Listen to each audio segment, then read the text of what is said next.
Gunsmoke. Brought to you by L&M Filters. This is it. L&M is best. Stands out from all the rest. Around Dodge City and in the territory on West, there's just one way to handle the killers and the spoilers, and that's with a U.S. Marshal and the smell of Gunsmoke.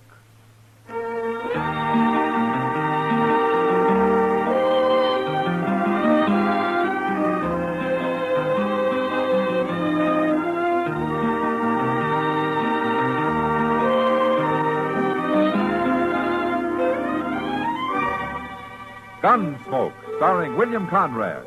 The transcribed story of the violence that moved west with young America. And the story of a man who moved with it. I'm that man. Matt Dillon, United States Marshal. The first man they look for and the last they want to meet. It's a chancy job, and it makes a man watchful. And a little lonely.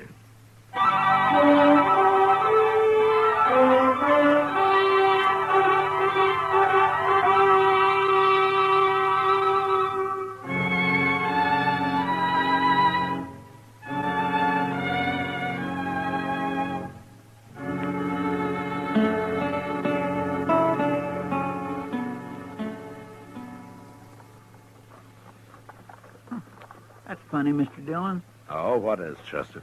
Look up the street there. What? Coming out of the Long Branch. Yeah, come on. I don't understand it. I didn't hear no gunshots. Well, that man they're carrying got hurt somehow, Chester.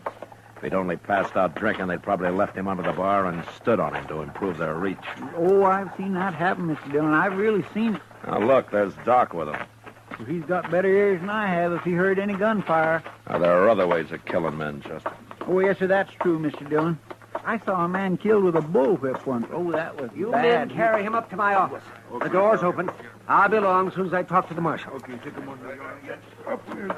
Matt, you'd better get into the Long Branch or there's going to be more of this. What happened, Doc? That's Bill Zant they're carrying. I don't know him. Well, neither do I. But that's what they said it is. Well, it doesn't matter. What happened to it? Well, he's been cut bad with a bowie knife. Who did it? That big drunk buffalo man, Noli Meeker. Noli Meeker, huh? Is he still in the Long Branch? Yes, he is, Matt. And you watch out for him. He's in a mighty dangerous mood. Did you see it? Well, I saw part of it. I was in there having a beer when it happened. Zant had a knife, too, but Noli Meeker knocked it out of his hand. Oh, then Noli did this in self-defense. No, huh? he didn't. Everybody says Noli started it. Well, I've got to go and take care of Zant before he dies. Now, you watch out for Noli, Matt. Nobody can get anywhere near him. Come on, Chester. I saw Noli Meeker drunk once, Mr. Dillon. He sure does get mean. Mean enough to start killing people? Yes, sir. But when he's sober, he always seems plenty calm. I just don't know what happens to him. Now, that's what happens to other people I don't like. Being drunk's no excuse for murder. No, sir, it sure ain't. See what he's going to do now. Yeah, sure, here's now. Oh, look at him. He's got the whole bar to himself, Mr. Dillon, and... Oh, that bloody knife in his hand. How you going to take him? You stay here.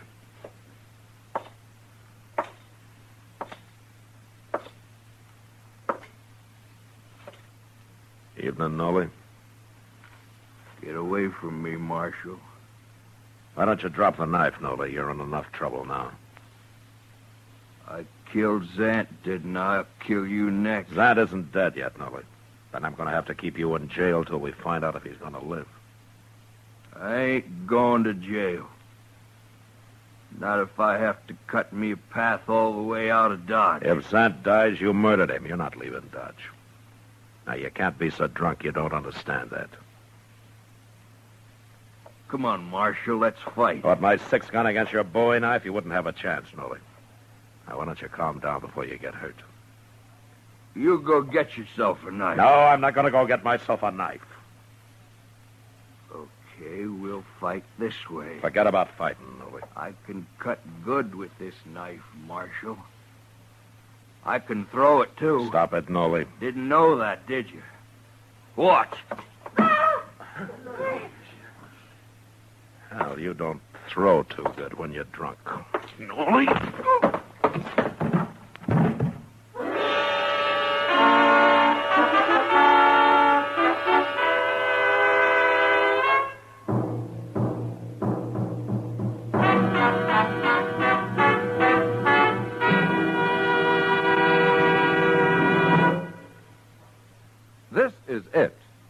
L&M is best. Stands out from all the rest. This is it. L&M filters. Perfect gift for Christmas, too. Light and mild. L&M filters. Holiday carton just for you. Holiday carton just for you. Holiday carton just for you. This Christmas, why not give the very best to all the filter tip smokers on your list? This is it. L&M is best. Stands out from all the rest. L&M stands out for flavor. The miracle tip draws easy. You enjoy all the taste. L&M stands out for effective filtration. No filter compares with L&M's miracle tip. King size or regular, L&M is best. Stands out from all the rest. It's got everything.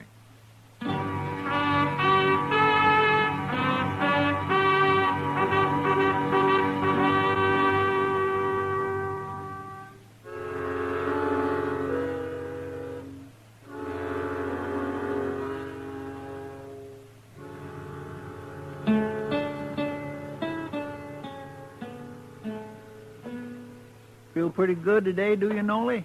Leave me alone, huh? I got a head like I've been sleeping under a buffalo. Yeah. Well, you don't deserve it, but I brought you some coffee. I put it right there. I'd do better on a pint of Triple X. You sure learn hard, Nolly. Go away. Go away. Let me sleep, Chester. Last time I scalded my thumb bringing in coffee. Ain't great. Well, how's our prisoner this morning, Chester?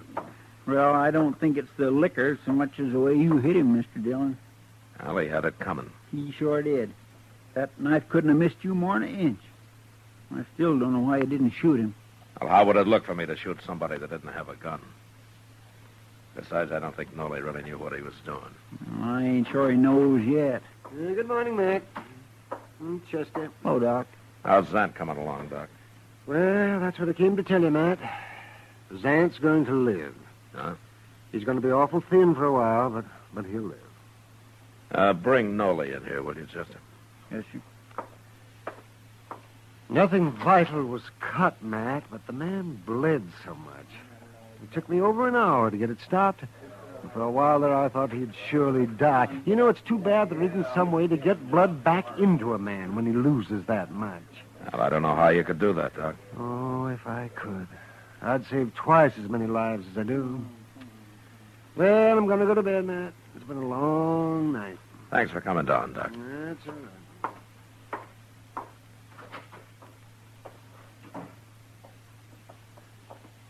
Quit complaining about sleep, Nolly. You just escaped years and years of it, whole centuries. I'll take that on any time, Chester.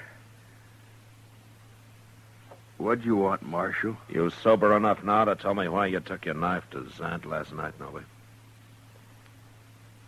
Personal matter? Well, maybe you better tell me whether it's personal or not. I'm not going to turn you loose to go stab him again. Turn me loose? You didn't kill Zant. He's going to live. Now, what were you fighting about? A woman? Is that all?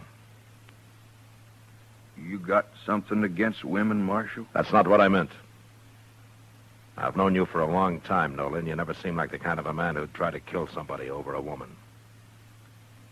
When I'm drunk, I get mean, Marshal. I'll fight over anything. Even a woman, huh? Now you're fogging me up again, Marshal. Okay. Where did you know Zant?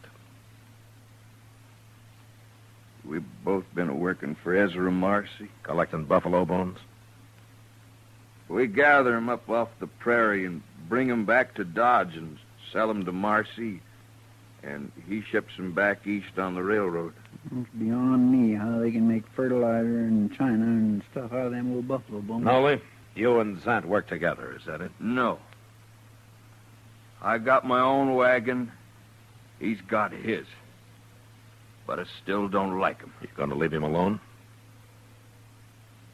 Marshal, I wouldn't hurt nobody less than I was crazy drunk.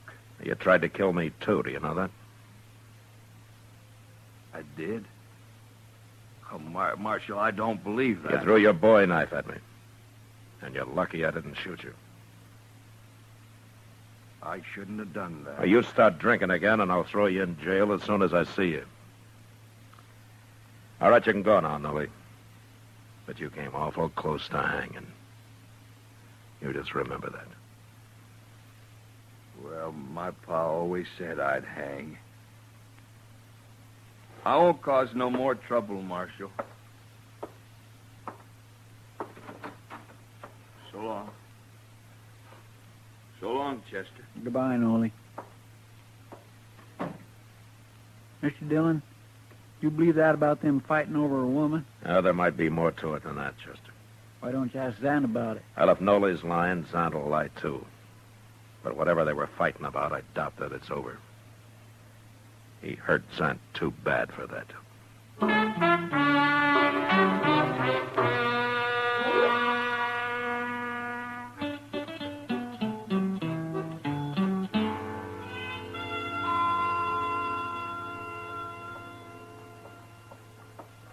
Morning, Matt. Well, hello, Kitty. You waiting for the stage to come in? No, I just got tired sitting in my office. That's a funny thing about your job. No? You're either doing nothing, sitting in your office, or standing around the plaza like some bum. Or you're the most violent man in Kansas. Well, it's a good thing I don't get paid for the job, isn't it? You'd starve. Oh, hello, Marshal. Hello, John. But still, nobody could ever pay me enough to go against Noli Meeker and his knife the way you did a couple of weeks ago. Well, I could have shot him, Kitty. No, you couldn't. Not you. It's just what'll get you hurt someday, Matt. Or worse. Look, Kitty, I'll die when my time comes, just like everybody else. Matt, I'll feel better when I get some breakfast. Oh, haven't you eaten yet? I don't get up as early as some people. I'll go with you, Kitty. I could Good. use a cup of coffee myself. Oh, wait. Here comes Ezra Marcy. Looks Huh? like he wants you. Morning, Miss Kitty. Marshal. Oh, Marcy. Marcy. I got a job for you, Marshal. Oh? I wish I'd never made a deal with them men. Neither one of them. Oh, you mean Sant and Noli Meeker? Them. They've been complaining and fighting more than they've been gathering buffalo bones for me. Oh, why don't you deal with somebody else? Oh, most men would rather hunt for hides than bones, Marshal. It pays better. I buy both, so it don't matter to me, but even so, Zant ain't been much use since Noli cut him up. Now he ain't no use at all. Why not? Noli's got a shack down past the Opera House at the edge of town, Marshal. Let's go ask him. He got drunk again last night. I thought you were talking about Sant. It's about Zant I want to talk to Noli. Oh, why do you need me? Noli killed him, Marshal. What? Zant was due in with a wagon load of bones this morning, and he was late. So I rode up the river to look for him. And I found him, sitting on his wagon with a hole through him like a Sharp's 50 would make. You think Noli did it? Well, Noli tried to kill him before, didn't he? And he come in with a load of bones yesterday, and I paid him off, and he went and got drunk. Of course Noli killed him. Does Noli have a Sharp's 50?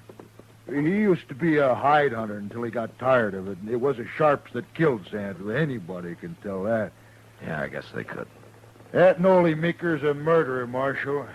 You go arrest him. Did you leave Sant at the river, Marcy? I ain't gonna bury him.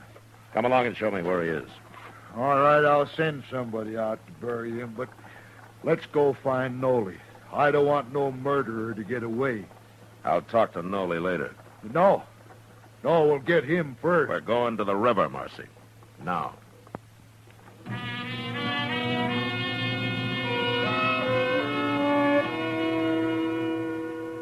I went by the office and picked up Chester, and he and I followed Marcy up the river. Zant had stopped in a little cottonwood grove, apparently to water his oxen, a couple of miles above Dodge.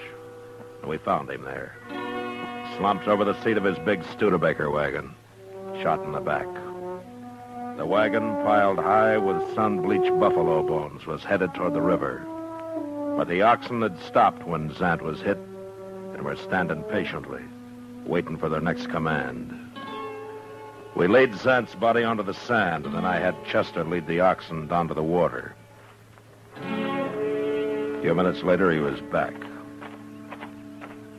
You gonna bury Zant out here, Mr. Dillon? Well, it's as good a place as any. While we're fooling around here, Nolly's probably on the run. I'll find him, Marcy. But I don't know how I'm going to prove he did it. Well, you got all the proof you need. What if he's got a good alibi? What if he can prove he was someplace else when this happened? Marshal, now I ain't gonna miss Zant. But I ain't gonna watch a murderer go free, neither. I'm kind of against murder myself. Well, you're awful slow showing it. Wasting time coming out here and now all this talk about proof and such. I'm telling you, Marshal, if you don't see Nolly Meeker hung for this, I will. Lynch talks something I won't stand for, Marcy. Now, don't make it around me and don't start making it around Dodge. You're threatening me, Marshal. I don't threaten people. I warn them. Now, you know me. You know what I mean. We'll go find Nolly and see what he has to say. Chester. Yes, sir. We'll send somebody out for the wagon and those oxen. They can stand here a while longer. They've had their water. Well, you know, that's the funny thing, Mr. Dillon. Them oxen didn't drink no water. They didn't? No, sir. And they hadn't been to the river, neither. There wasn't no tracks between where they was standing and the river. Then why was Zant heading them toward the river? I don't know. But you'd think Zant would have known if they wasn't thirsty. Of course he would. Well, I guess it don't matter much, Mr. Dillon. I'm not so sure, Chester. I'm not sure at all. But let's go find Nolly.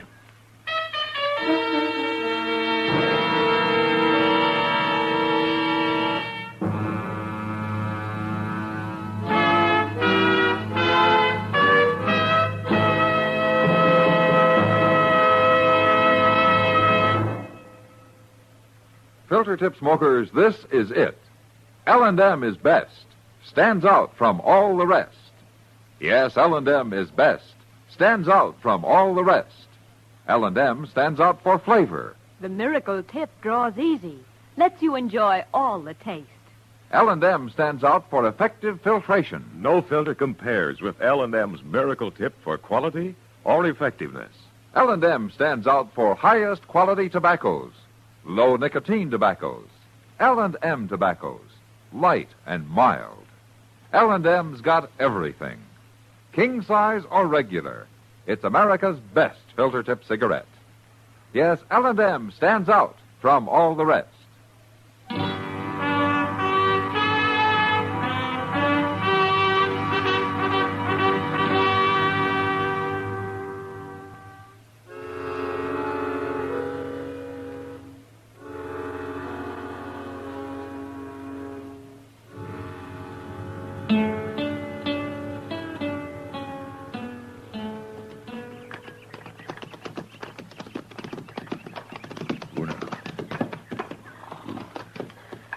This is it, Marshal, right here.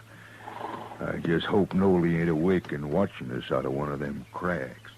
You can ride back if you like, Marcy. No, I want to be here when you talk to him. Okay.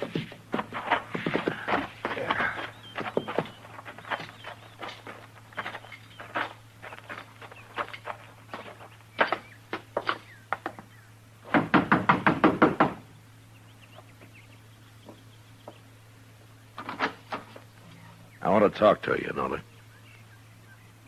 What's Marcy here for? You're still drunk, ain't you? No, I ain't drunk. I done slept it off. Were you drunk last night, Nolly? I didn't cause no trouble last night. Were you drunk? Of course I was. I didn't see you in any of the saloons. Well, I was out here, sitting on the ground. I was sitting right there against the wall, me and a friend of mine downed a jug of corn whiskey. Took us most all night.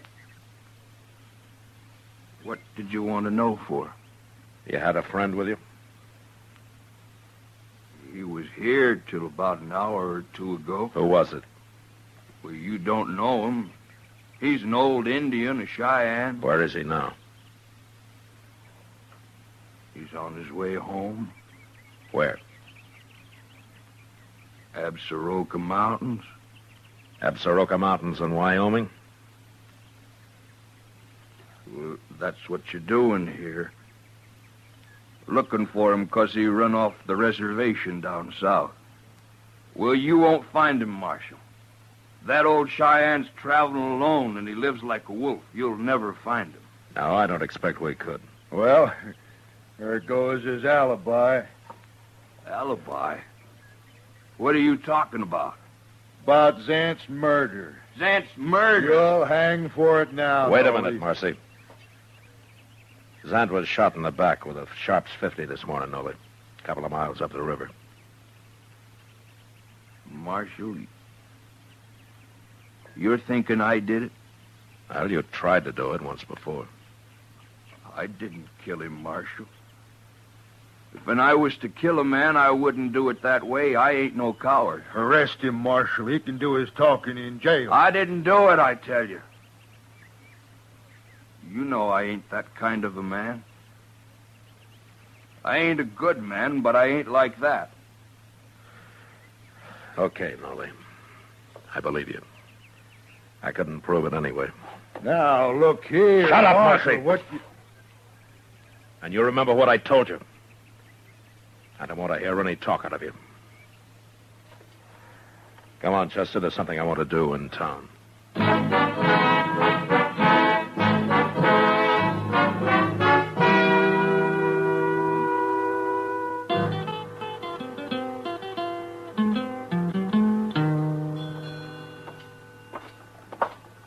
What are you after down here to the depot, Mr. Dillon? Well, I want to talk to Sam Vestal, Chester. Just hope he's in. Hello, Marshal. Chester. Come on in. All right, Sam. Fine, Chester. What can I do for you, Marshal? Sam is agent for the Santa Fe Railroad. I figured that you might know something about Ezra Marcy's bone shipments out of here. Well, what is it you want to know, Marshal? Well, I want to know if there's been any trouble about him. It sure has. But how'd you know? Marcy told me not to say anything about it. Tell me about the trouble, Sam. Well, the buyers back east have been calling Marcy a crook. But I know he ain't, Marshal. I weigh them loads myself, and I'll personally guarantee they ain't short on weight when they leave here. But they are short when they arrive back there, huh? Some of them are. Uh-huh. Zant's? How'd you know that? I guessed it. Well, you're right. I checked on it for Marcy, and it's the loads Bill Zant brings in that come up short back east. Marcy pays Zant by the load, doesn't he? Sure, but it made Marcy terrible mad being called a crook like that when he ain't one. If you ask me, maybe it's them fellas back east. They're the crooks. All Marcy wants is to be paid for the weight of the bones he ships out of here. They come up short back there. Ain't his fault. Uh-huh. Well, thanks, Sam. I'll go talk to Marcy about it.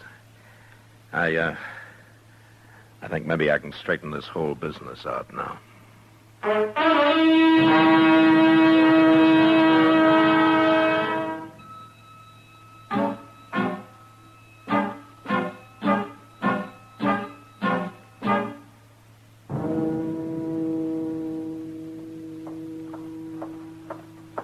Marcy's coming, Mr. Dillon. I found him in the Texas Trail. You know what he was doing? What, Chester? Stirring up a bunch of men in there about how they got to go get Nolly Meeker. He was telling them you ain't going to do nothing about it. I'm going to do something about it. Here he comes.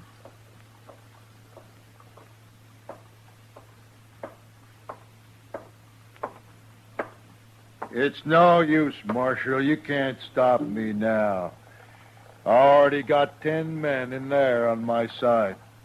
Well, that's 11-1 against Nolly, isn't it? We shouldn't have much trouble taking him. Except for one thing.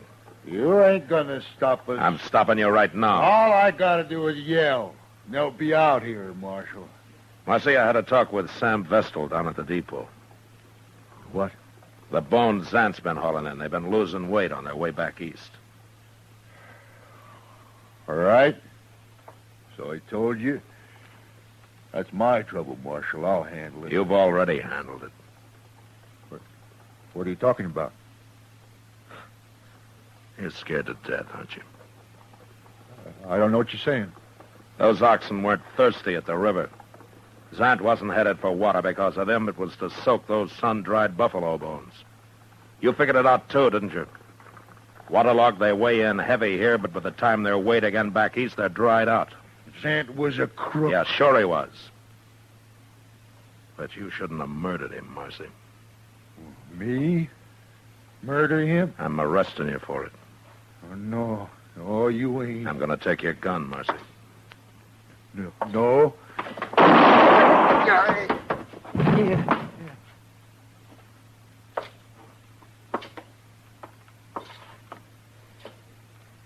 He shouldn't have tried that, Mr. Dillon. He's about the poorest gunfighter I ever saw. Yeah, he was slow, Chester. But he'd have killed me if I'd let him. Why'd you try it? I don't know how you could have proved he murdered Zant anyway. I couldn't. But Marcy was feeling so guilty and so scared he didn't stop to think.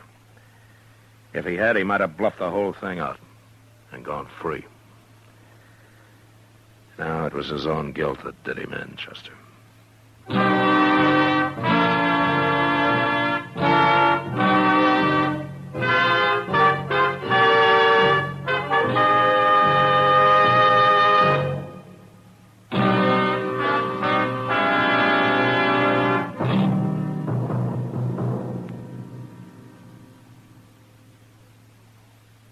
And now our star, William Conrad. When you're choosing Christmas gifts for filter-tip smokers, you can figure a carton of L&M's will please them most of all. Filter-tip smokers know that L&M is best, stands out from all the rest.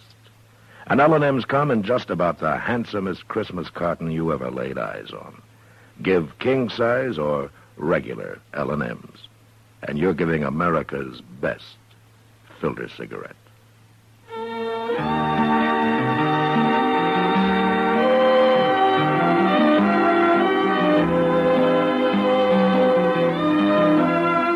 Gunsmoke, transcribed under the direction of Norman MacDonald, stars William Conrad as Matt Dillon, U.S. Marshal. Tonight's story was specially written for Gunsmoke by John Meston, with music composed and conducted by Rex Corey. Sound patterns by Bill James and Ray Kemper. Featured in the cast were John Daner, Herb Ellis, and Frank Cady. Marley Bear is Chester, Howard McNear is Doc, and Georgia Ellis is Kitty. Join us again next week as Matt Dillon, U.S. Marshal, fights to bring law and order out of the wild violence of the West in Gunsmoke.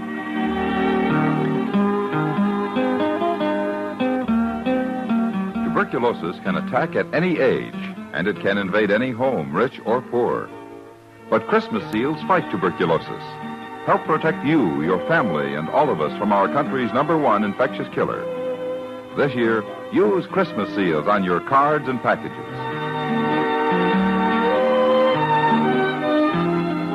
Why not go home for the holidays with Perry Como? That's the title of Perry's new RCA hit record, and he'll sing it for you next week when Chesterfield brings you all the top tunes on radio. Perry invites you to be his guest every Monday, Wednesday, and Friday, and reminds you to get a carton of Chesterfield for the weekend. Remember, listen again next week for another story of the Western frontier when Marshal Matt Dillon, Chester Proudfoot, Doc, and Kitty, together with all the other hard-living citizens of Dodge, will be with you once more. It's America growing west in the 1870s. It's drama. It's Gunsmoke. Brought to you by L&M Filters. This is the CBS Radio Network.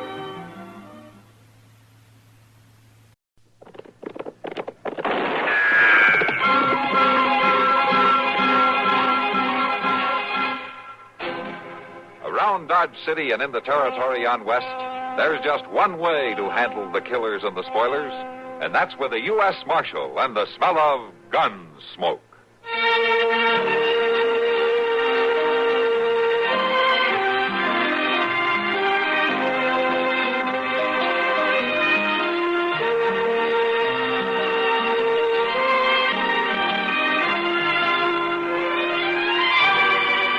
Gunsmoke, starring William Conrad, the story of the violence that moved west with young America, and the story of a man who moved with it. I'm that man, Matt Dillon, United States Marshal. The first man they look for and the last they want to meet. It's a chancy job, and it makes a man watchful and a little lonely.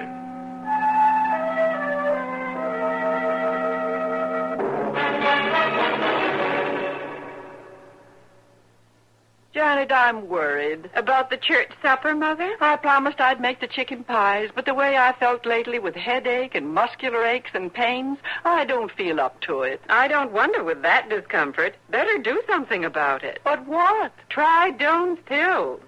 Good advice. That's Doan's pills, an analgesic and mild diuretic to the kidneys. Nagging backache, also headache, dizziness, and muscular aches and pains may come on with overexertion, emotional upsets, or everyday stress and strain. Doan's pain-relieving action is often the answer, and they also offer mild diuretic action through the kidneys. So if nagging backache is making you feel worn out, tired, and miserable, with restless, sleepless nights, don't wait. Try Doan's pills, used successfully by millions for over 60 years. See if they don't bring you the same welcome relief. Get Doan's pills today. To save money, buy Doan's big economy size.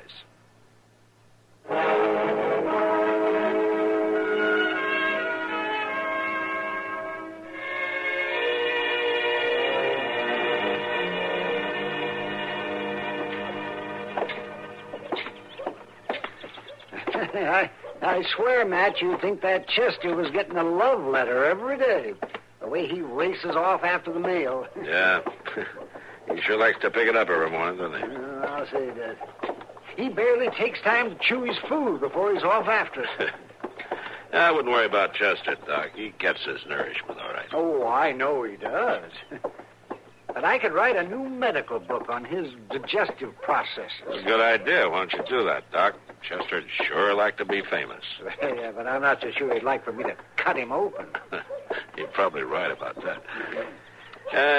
You coming in the office? Not this time, Matt, thank you. I got a call to make. All right, Doc. Well, Bud, I might give you another lesson in checkers after supper. Well, you're sure welcome to try. All right, then. I'll see you later. So long.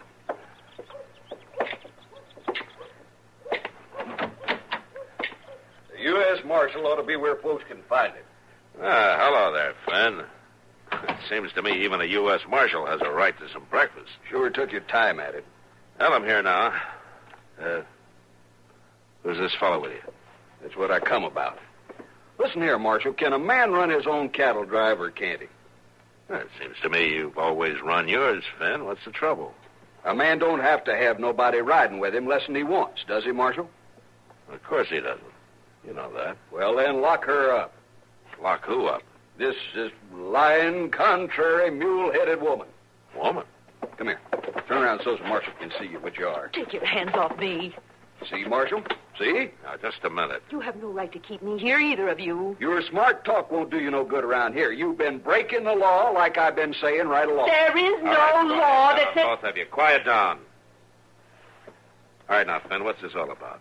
She wouldn't get, Marshal. That's all there is to it. She hung on like a stray calf. You mean she rode up all the way from Texas? No, she joined up when we come to the Cimarron. She was pesky as a tick at Deep Hole Crossing. You got an idea what a woman can do to a cattle driver? I merely want to observe. Well, I ain't carrying you along to Abilene. You lock her up, Marshal. Now, wait a minute, Finn. Wait a minute. I'm not sure there's any reason to lock her up. She's an unwomanly woman. That's what she is. Unwomanly. All right, hold on there. Here now, Marshal. Slashing at a man with a quirt. That's disturbing the peace. You gotta lock her up. You can't talk to me like that. I said hold on. All right, Finn, you go along, and I'll take care of this. You better put the irons on her, too. Just let me worry about it. I'm just warning. I said go on. Fine specimen of a man. Never mind about that. What's your name? I don't have to submit to interrogation. I said, what's your name? Phoebe Applebee. All right, Miss Applebee. I suppose you told me what you were doing hanging on to Finn's cattle train. I have already told you I was observing. A cattle drive? Exactly. There was no reason for him to object. Well, I don't know how it is where you come from, Miss Applebee, but out here a cattle drive isn't figured to be a place for a woman. Trail boss is not going to welcome you. He had no right to speak as he did. You wouldn't leave when he asked you to, would you? No, I wouldn't leave. A journalist has to become accustomed to not being welcome. A journalist? That's right, Marshal. I'm here to write a true picture of the West. And I must say I'm not impressed. A woman dressed in man's clothes isn't given a true picture herself. I don't need any lectures from you. You're not going to get any. All right, come on back here. Where? What for? I'm going to lock you up until I can figure out what to do with you. I've committed no crime. I don't want anybody else to commit one either. My paper will hear about this. Yeah, I may write him a letter myself. Now, come on.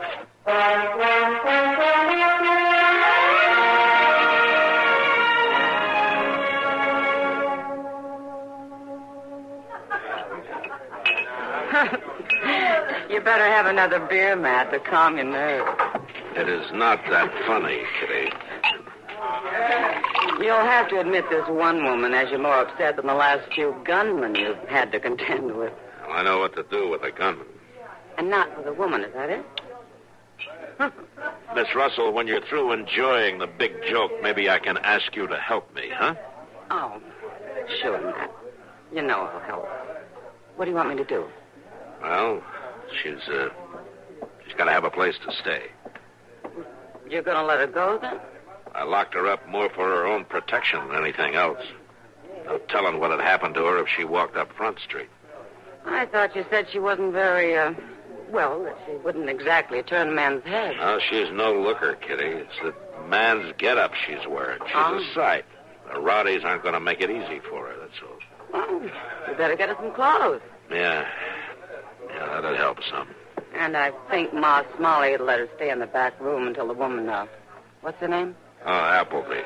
Phoebe Applebee. Until Phoebe makes up her mind what she wants to do. Yeah. Kitty, you got some clothes she could wear, maybe? Well, I don't know, Matt. What size is she? Well, she's about, about that high, I guess, and, well, she's not very big around. Well, thanks, but I think I'd better see for myself. Yeah, I guess maybe you better.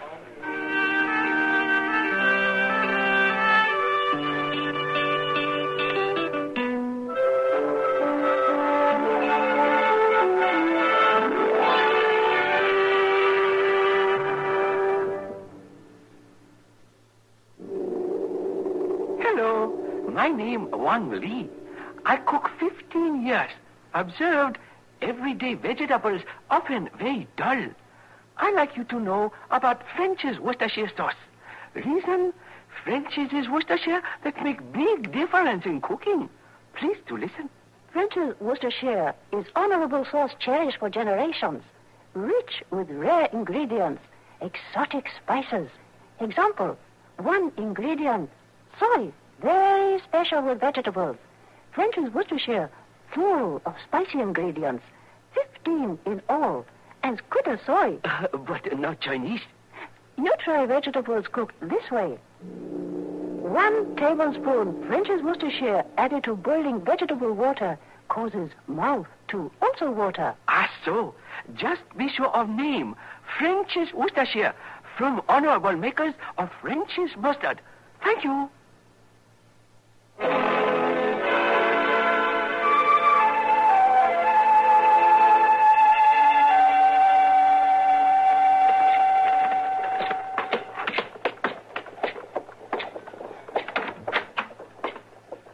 Back here, Kitty.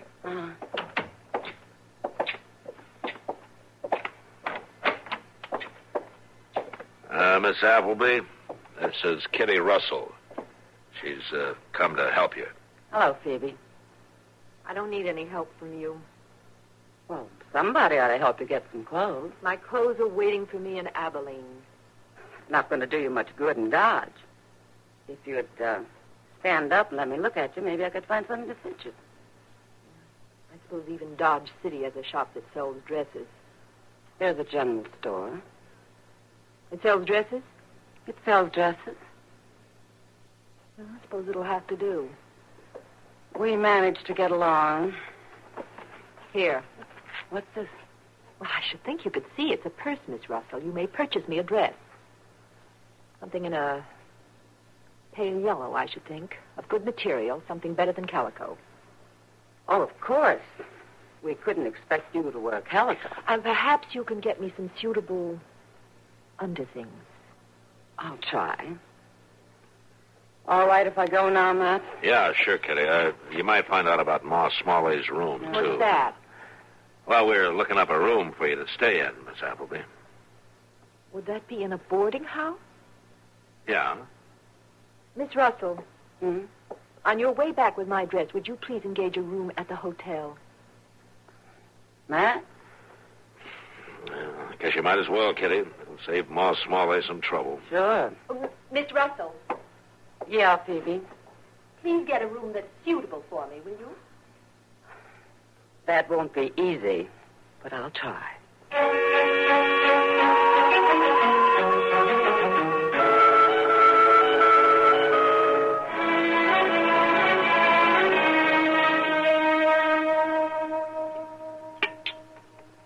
Oh, say, I'm glad to see your appetite has returned, Matt. Forevermore, I didn't know you'd been feeling poorly, Mr. Dillon. I'm all right, Chester. He was off his feet at noon, Chester. He was? I'd say it was, woman trouble. Wouldn't you, Kitty? She'd take my appetite away.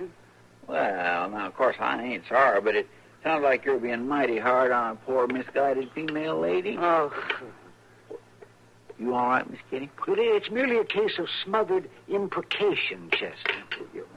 What's that, Doc? Is that something serious? Never mind, Chester. Just finish your dinner. Let's get out of here. Well, but Doc says she's got the... Marshal, Yeah, Pete. I got this note for you from her. Oh, from who? That lady. That table over there. Oh? Thanks. Well, go ahead, Matt. Read it. Oh, yeah.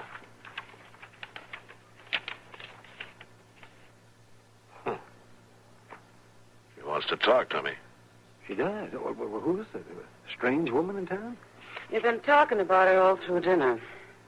That woman? Over there in the yellow dress? Yeah. That's Phoebe Applebee. Well, she doesn't look the way Matt described her. She's not bad looking at all. Well, as a matter of fact, she's a very handsome woman. Well, Matt, she's waiting. Yeah.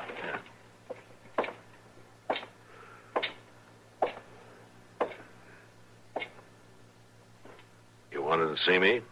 Yes, I did. Sit down. Thank you.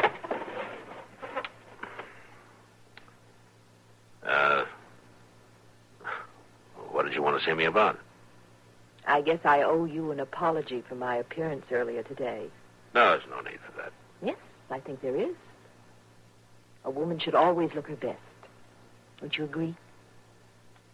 I guess that's up to the woman. That's very clever of you. I had a reason, of course. I was so anxious to get the story of the cattle drive. Uh-huh. Well, very few women look their best under those circumstances, Miss Applebee. No, of course not. But I do think a woman should have a chance at a career. Don't you, Marshal? Well, I guess that depends on the woman, too.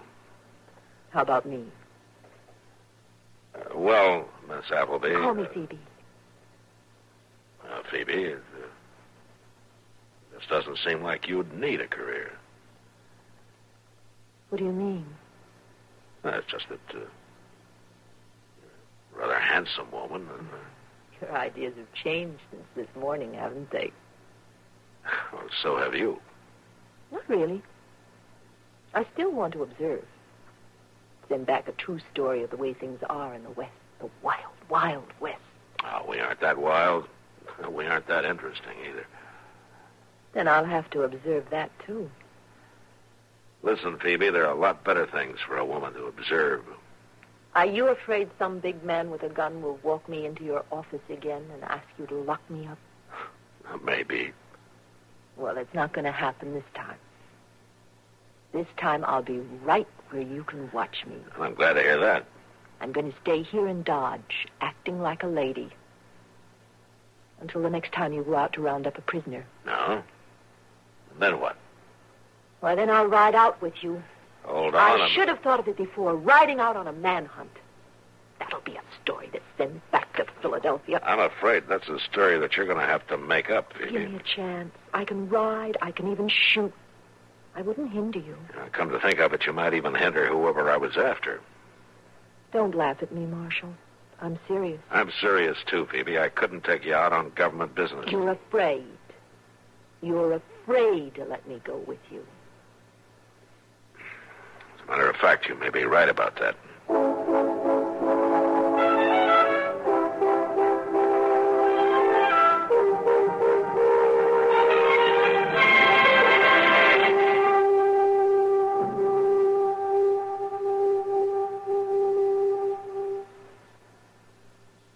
Hi, this is Dennis James with a longtime favorite.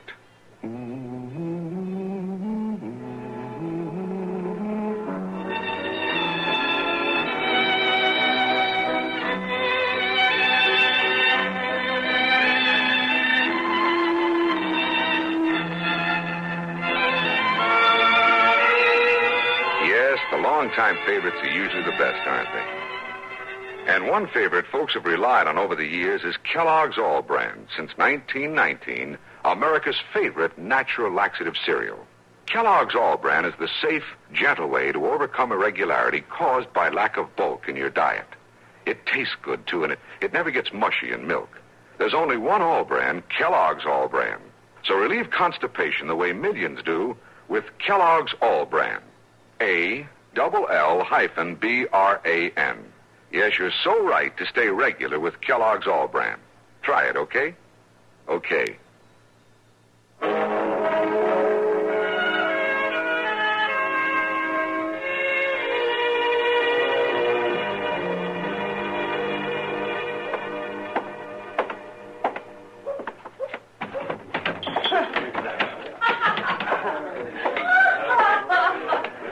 Hello, Doc. Sit down. Thank you, Kitty. Have a drink? Oh, thank you, Kitty. No, I've got too much to do yet. Huh? I actually came in to look for Matt. He isn't here. Oh, well, you know where I might find him? No, Doc, I don't. I haven't seen much of him lately. Oh, I see. What do you mean, oh, I see? Oh, nothing, Kitty. No, it's just that you don't seem very happy with Matt just now. Oh, I'm not happy or unhappy. Just that I hate to see him making a fool of himself. Oh, so you think that's the way the wind blows, huh? That woman's after something from that, Doc. My guess is she's going to get it. Well, now, I don't know about that, Kitty. I must say, though, that she has turned out to be a real looker, hasn't she? Oh, your new dress never hurt any woman, Doc. Especially when she's been wearing trousers. Oh, yes, but you get... She... Oh, great heavens. Hmm? What's the matter? What in tarnation's that woman doing in here? Looks to me like she's going right up to the bar. Excuse me, Doc.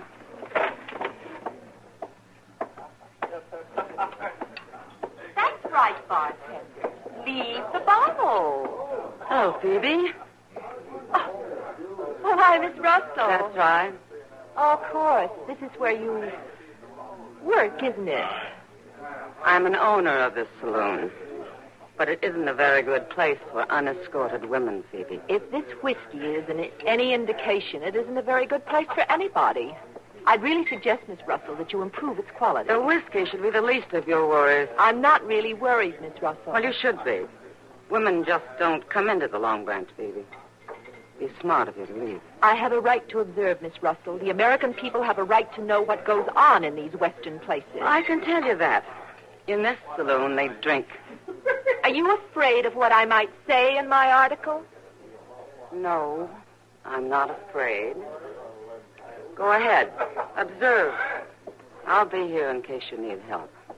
I'm sure I won't call for help, Miss Russell. Let's go, that little lady. Who are you? Just call me Pen, ma'am. I sure do like a woman who knows her own mind. Well, that's a refreshing attitude, I must say.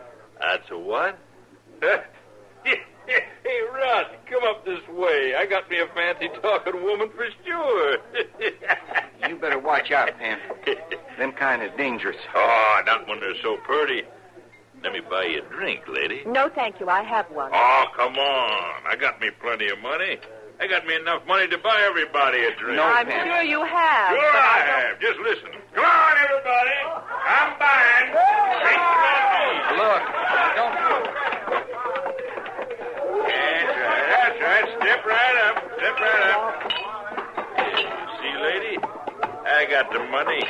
You and me could be good friends. Take it easy, Pen. Just because we got it in a hurry don't mean you got to spend it in a hurry. Oh, did you men strike it rich? Yes, ma'am. You could say we done that. Pen, why don't we just... how did you make your strike? Made it... Gambling. Mine. I didn't quite understand. Never mind, ma'am. Nothing to trouble pretty gals' mind with. Don't you think, on a little lady? On the contrary, I'd like to know about it. I think you can buy me that drink after all.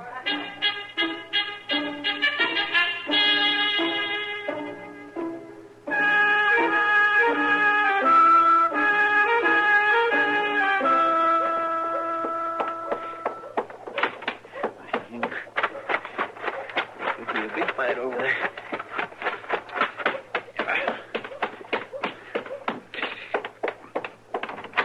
Miss Dillon, you better come quick. Huh? Come where, Chester? The Long Branch. Miss Kitty sent me. All right, come on. Hurry up. Trouble. Well, there ain't no trouble yet, but it's just what might happen with that Miss Applebee lady. Phoebe? Yeah. She down there? She walked in just bold as brass, Miss Kitty says, and stepped right up to the bar. She don't act like she's got good sense. She's trying to prove she's got too much sense, Chester. That's the trouble. Well, Miss Kitty says a couple half-drunk strangers was up there at the bar whooping and carrying on something terrible, and she's afraid there might be a ruckus. Yeah. Miss Dillon, tell me, what makes a lady get such a crazy idea as to go into a place like the Long Branch? I don't know, Chester. Let's just hope we can give her the idea to get out.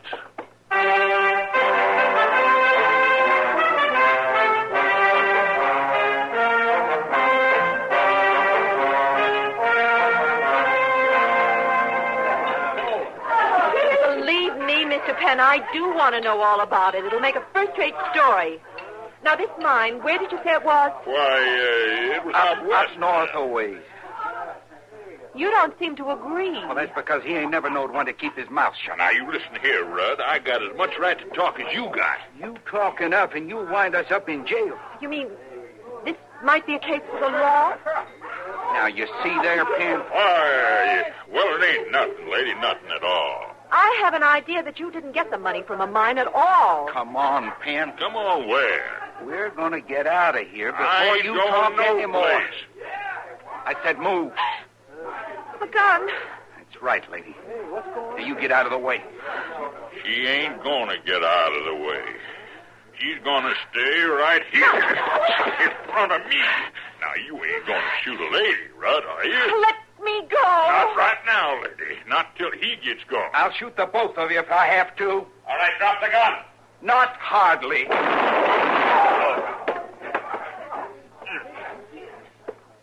Now, let the lady go. I didn't hurt her none. Get his gun, Chester. Yes, sir.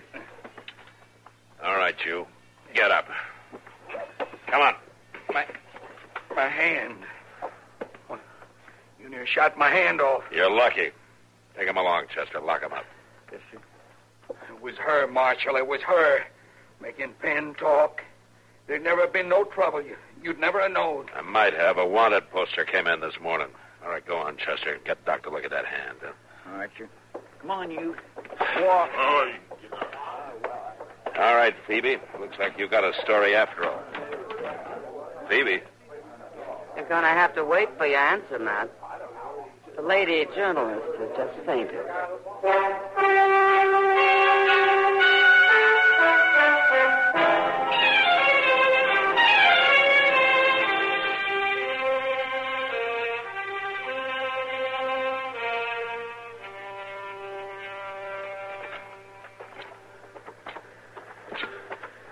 You act a little anxious, Marshal. Afraid I'll miss the train? I'll be glad to see you safely out of here. We'll say that. I hate to ever admit a man is right. But you were about one thing, Marshal. Oh, what's that? There are better places for me to pursue my career than a Dodge City saloon. Yeah.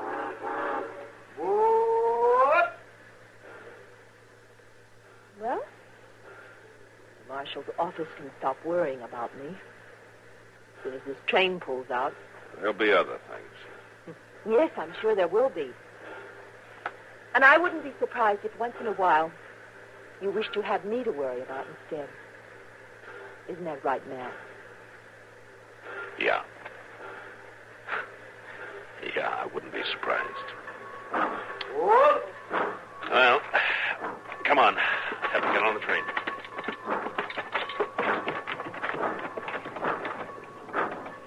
Bye, Matt. Thanks. Goodbye.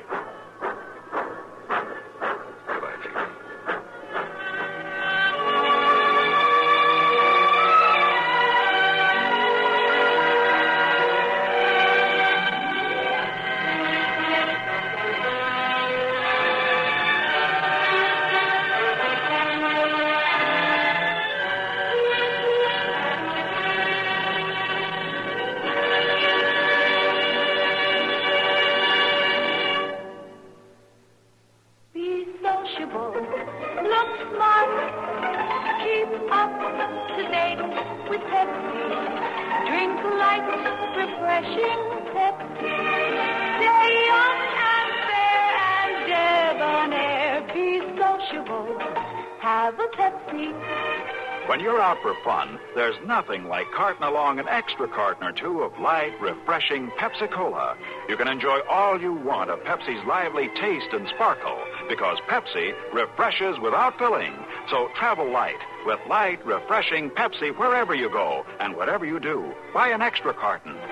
Be sociable, look smart, keep up to date with Pepsi. Drink light, refreshing Pepsi. Stay young and fair and debonair. Be sociable, have a Pepsi.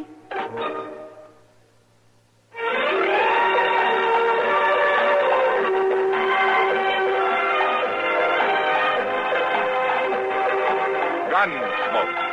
Produced and directed in Hollywood by Norman Macdonald, stars William Conrad as Matt Dillon, U.S. Marshal. The story was specially written for Gunsmoke by Marion Clark, with editorial supervision by John Meston. Featured in the cast were Gene Bates, Barney Phillips, Harry Bartell, and Vic Perrin. Marley Bear is Chester, Howard McNear is Doc, and Georgia Ellis is Kitty. This is George Walsh inviting you to join us again next week when CBS Radio presents another story on Gunsmoke. Twinkle, twinkle, little star. CBS Radio's where you are. Stars shine every morning. They shine right through the day. On CBS Radio, we never put the stars away. Art, Link, Letter, Moore and Godfrey, Bing and Clooney songs on CBS Radio. Stars shine all day long. Twinkle, twinkle, little star. CBS Radio's where you are. And where you are right now is WBT, your CBS station in Charlotte, presenting next the CBS News. At 7:05, keep tuned for another hard-hitting adventure with yours truly, $1. Tonight...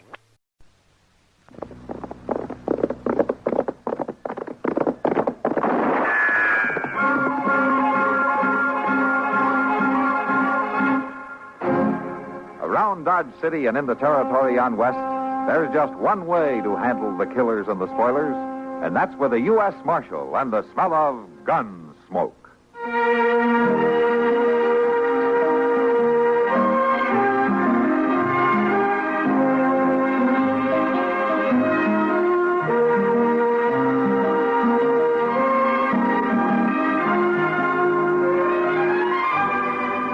Gunsmoke, starring William Conrad, the story of the violence that moved west with young America.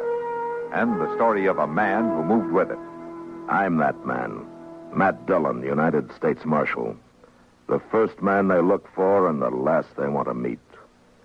It's a chancy job, and it makes a man watchful and a little lonely.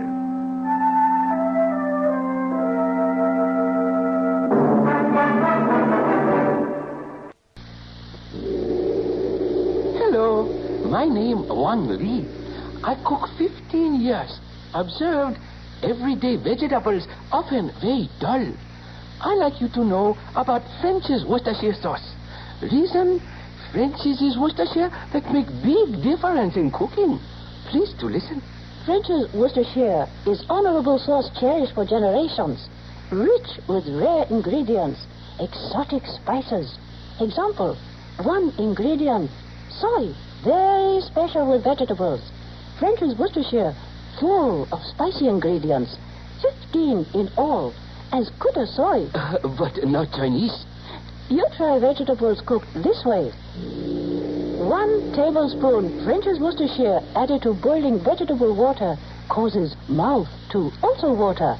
So, just be sure of name. French's Worcestershire, from honorable makers of French's mustard. Thank you.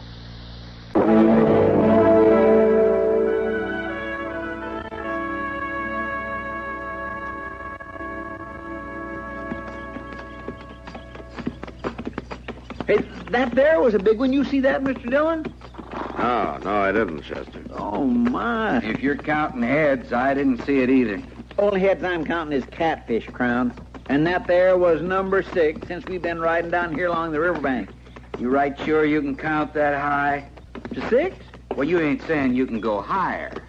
When you listen to me, Ben Crown, I can count high as need be. I'll stand up to anybody doing sums. Ain't that a fact, Mr. Dillon? Mr. Dillon. What? What was that, Chester? Well, I was just remarking to Ben Crown how I can do my sums with the best of them. Well, that's fine. It come to mind the way I was counting catfish. How are you on cottonwoods? Oh, every bit as good. Well, I count 3 just ahead there. Yes, sir. 3 it is, Mr. Dillon. All right, we'll stop there and water the horses. Yes, sir. And you can do your sums while we're resting, Chester. Sort of keep your hand in, you might say. I'll tell you something, Mr. Crown.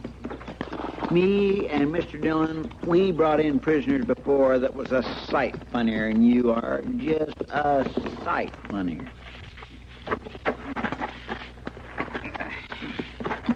All right, let them drink it, Chester. Yes, sir. Well, how about my horse? Water it.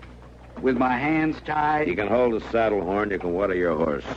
I ain't scum, Marshal. I'm not a killer, neither. Just on your say-so. It's not my say-so, Crown. You're the face on the wanted poster. That's all I know. And that's good enough for you, is it? Good enough for me to bring you in. Now, you gonna water your horse? I'm gonna catch a wink. I'm not gonna forget you, Marshal. You might want to think on that. I'm not gonna forget you.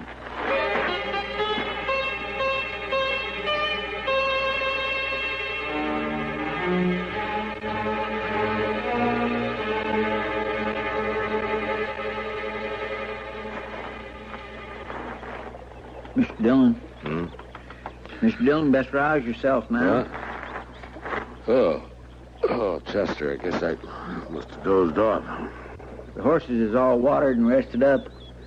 We're going to make Dodge by eating them. Yeah. Well, we better get a move on, I guess. What about eating? I can't go the livelong day on hardtack. Chances are you'll find out you can, Crown. We won't be eating until we get to Dodge, will we, Mr. Dillon? Wait a minute, Chester. What? That's coming from up behind the trees there, isn't it? Sounds like somebody digging up there. There's a law against that? Now, you're the one bellyaching about food. If somebody lives up there, we might get a handout. Come on, let's go see.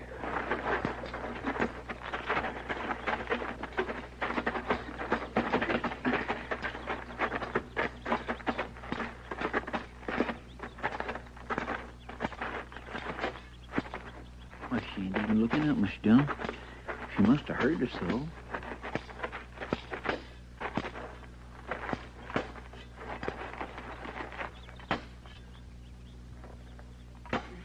Excuse me, ma'am. Ma'am, you're not making much of a dent with that spade. Now tell me something I don't know. You look like you could use some rest. I don't need you now.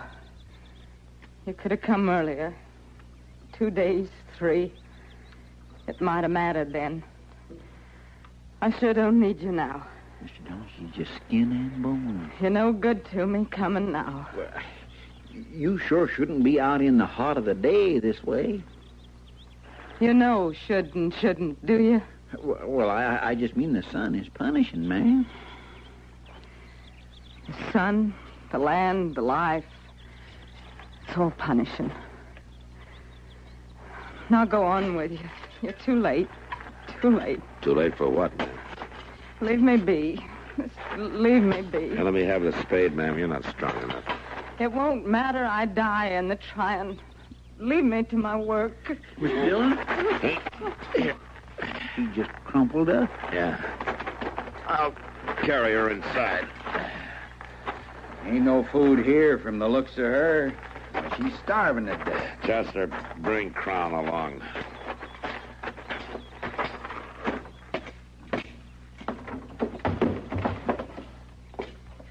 I'll just spread out that bed so you can put her down, Mr. Dillon. Now, there's a cot here.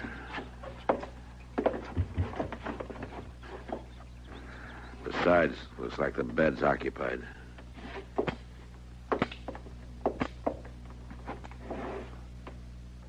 He's dead. Yeah. 2, 3 days dead. Like she said. She was trying to dig a grave. Why, that poor thing. She must be near crazy all alone here and him dead. All right, start a fire, get some water boiling, find some coffee, find some food if you can. Right away, Mr. Dillon. You untying me, Marshal?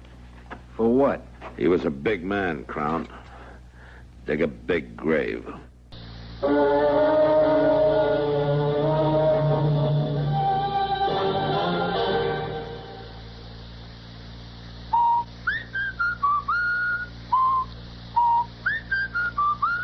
Bye, Joan. I'm heading for the ballpark. I'm late now. Gil Hodges, look at the list of errands you've left for me to do again. And I'm so busy with spring cleaning. I know, but it's spring cleaning time for the car, too. So please be sure to get the motor oil changed in the car and get a fresh Fram filter, too, honey. A fresh Fram filter, Gil? What for? To keep the oil clean. Dirt and sludge can ruin an engine. Nothing fills motor oil with sludge faster than the short runs you make, shopping and taxiing the children to school. Just take the car in and ask for a Fram. A Fram? How will they know what I mean? They'll know. More service stations sell Fram filters than any other brand. Nothing keeps oil clean like a Fram filter. The Dodgers' popular first baseman, Gil Hodges, sure knows his filters. He knows how important it is to change oil filters at least every 5,000 miles. It's Fram for him, for you too. Fram filters.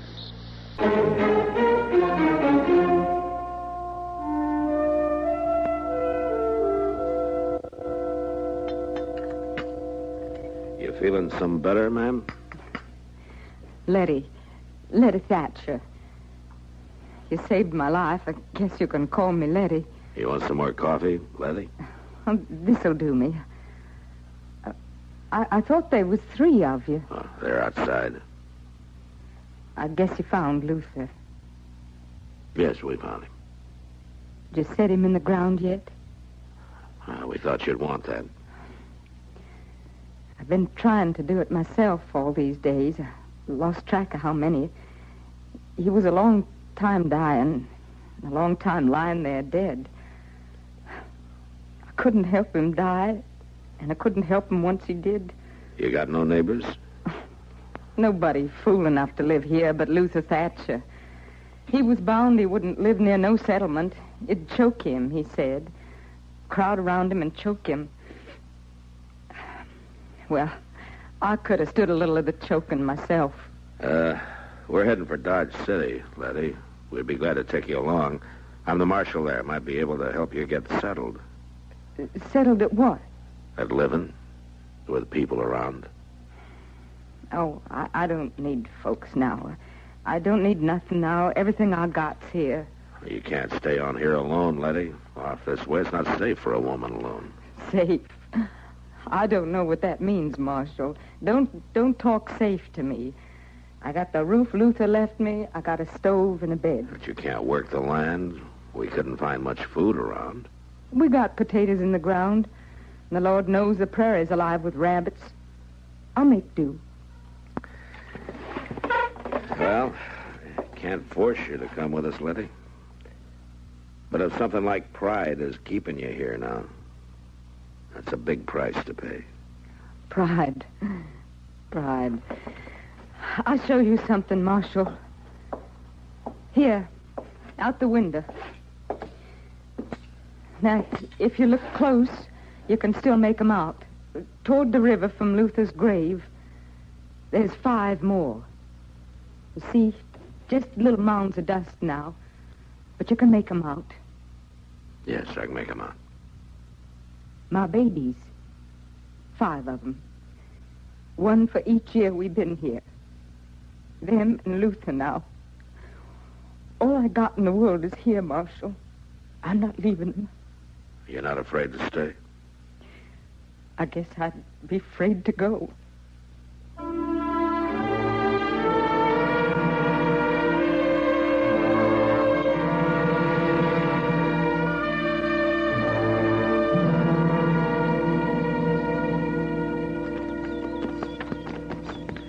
I just don't see her living on there alone, Mr. Dillon. She can't see doing anything else. It's up to her, Chester. I bet we must have rode 10 miles before we come to another farm. She just sat out there in the middle of nowheres, no one to tend for her or see to her. Why don't you go back and marry her, Chester? You're so all-fired sorry for her. I got a kindly feeling for her, that's all. You collect stray cats, too, do you? Digging a grave makes you pretty mean, doesn't it, Crown? His kind just naturally born mean, Mr. Dillon. I don't see the sense of choking up over a mule-stubborn old woman. You gave her the chance to get out. She's bound she's going to stay. Well, let her. Don't cry for her. You're a practical man, Crown. I'm that, all right, Marshal. But you don't know the first thing about a woman's age. If Letty's 25, she's not a day older. She looks 50. Part of it's the prairie. Part of it's the wear of living. The strain she's been under. She could use some plain good food, too. Plump her up a little dab. She'd be right pretty. Some good plain food. Now, that don't hurt nobody. I'm going to be awful surprised if it makes you any better looking, Ben Crown.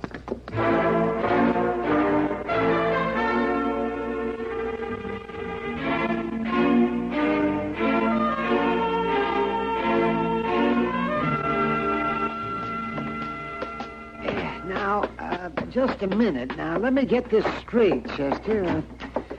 You want me to prescribe something for her, is that it? No.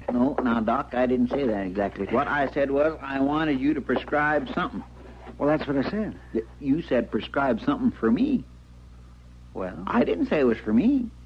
Oh, well, then, well, who is it for? You'd have to know that, I suppose. Well, it'd help.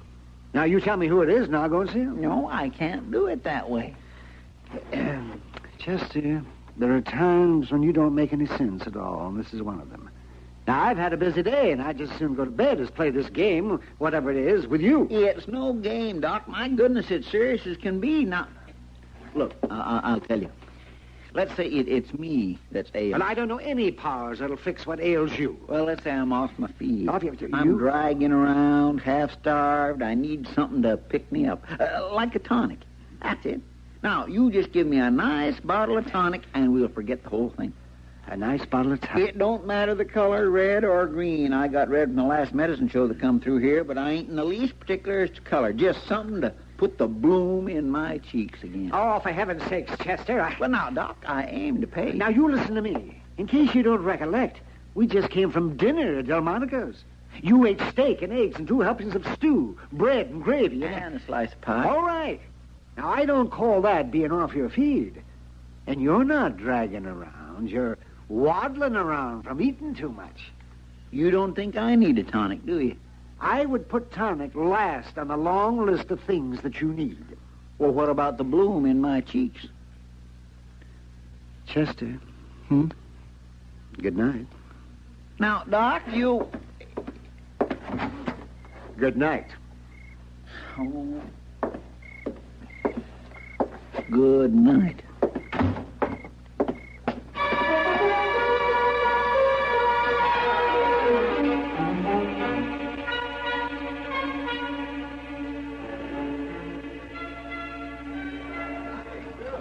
Was it a hard trip, Matt? No, they're all hard, Kitty. We rode most of the way to Abilene for nothing, as it turned out. You brought a prisoner back. Ben Crown, but he's the wrong man. Got a telegram this morning from Wichita. A man named Keeper confessed. Crown wasn't even implicated. Well, Chester says Crown kept telling you all along he was the wrong man. When did you see Chester? Bright and early this morning. Sam gave him some money, and he picked out a couple of my old traveling dresses. Wait a minute. He picked out what? A couple of my old dresses. Why? Well, to tell you the truth, he wasn't too clear. He said they'd be put to good use, and he told Sam the same about his money. He muttered something about Doc not seeing fit to give him any tonic, and they went off to Jonas to collect from him. I suppose you knew about it. All I know is Chester hasn't been around much since we got back. I kidded him a little about it, asking him if he'd picked himself a wife while he was gone, and, well, I know this sounds far-fetched, but I swear he blushed. I'll be darned. Where are you going? I think I better go find Chester. Now, Matt, if you're not supposed to know, don't you dare tell him I told you. No, I won't, Kitty. This is something I think I'd rather Chester told me himself.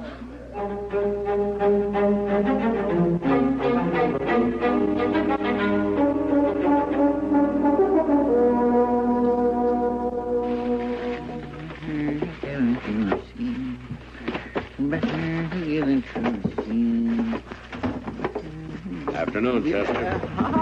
Oh, my goodness, Mr. Dillon. I thought you'd be gone some longer. Oh, buying the town out, are you? You're referring to these parcels, I suppose. Yeah, I suppose I am. Well, might as well come right out with it. I'd have told you at the first, Mr. Dillon, but folks seems to delight in just making sport of me. I just didn't want to hear no more about me being a sentimental old fool. It's only a kindly feeling I have for her. You're collecting all this for Letty Thatcher. You seen right through me, didn't you, Mr. Dillon? I think it's fine. I think it's a good thing, only... No, I don't want to hear no more onlys. I got her some food and some clothes and a little spog of money. Ain't enough to wad a shotgun with, really, but it'll do her. Well, how do you mean to get it to Letty? Get it to her? Well, it's plain as day. All I got to do is just... Well, you can't post it, Chester. No stage runs along the Solomon River near her. Well, I hadn't thought that through. Oh, Marshal. Chester. I thought you'd gone by now, Crown. Fixing to leave right now. Wanted to ask you a favor, Marshal. Is that so? Wonder if you'd mind telegraphing ahead to the marshal at Abilene, telling him my name's been cleared. I'd like to settle there, and I wouldn't want no marks against my name right off. Well, I guess that could be arranged, Crown. No? You're heading for Abilene now? Well, my horse is outside.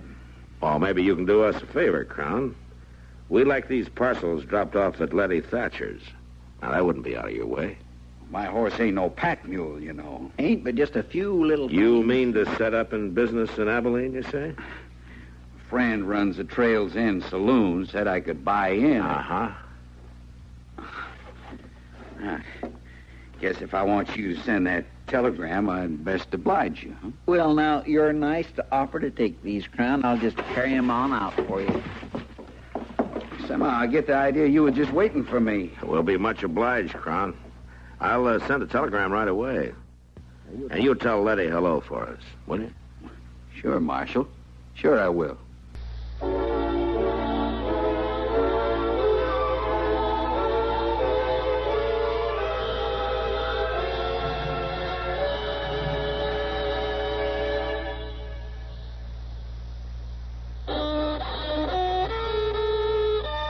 Are you out of tune due to irregularity?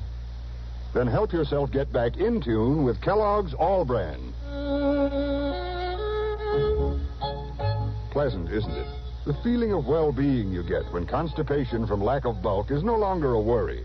When harsh, irritating drug laxatives can be thrown away.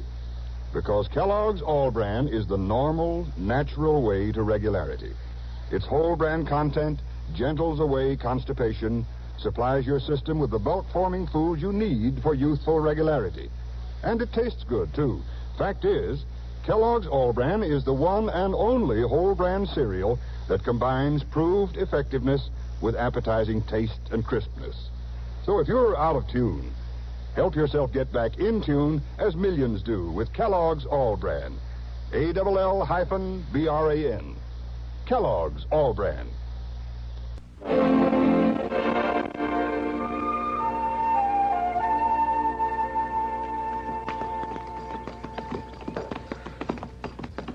By ding, Letty sure is going to be surprised. Us showing up here not a week after Crown come through. I still don't see why she stays on out here. She'd be much better off in town. I'll water the horses, Mr. Dillon. Oh, here. You want to take the tonic Doc sent with you? Oh, you bring it when you come back, Chester. All right, sure, thank you. I will.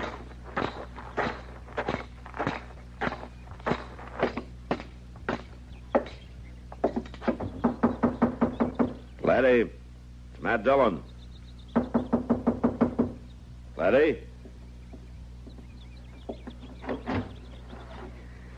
You come any closer, I'll blow you off the prairie. Now, Letty, put that shotgun down. Any nearer at all, I'll kill you. Well, what's wrong, Letty? What's happened to you? You go on back and tell the good people of Dodge I sure thank 'em. Only the clothes is ripped and he ate the food. And the money's not worth much now. Crown was here, then, huh? Here. Here 3 days and nights. So don't come to collect any thank yous. I paid, Marshal.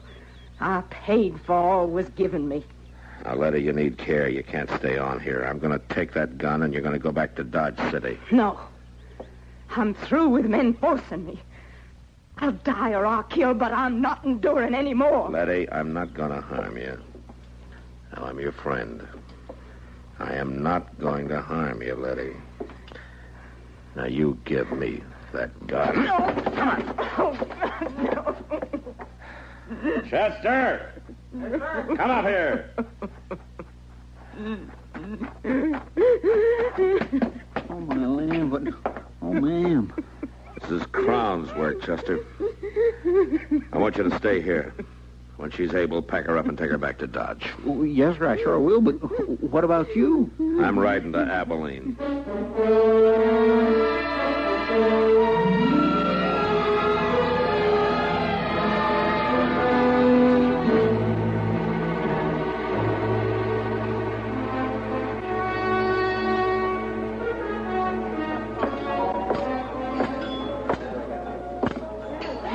Crown.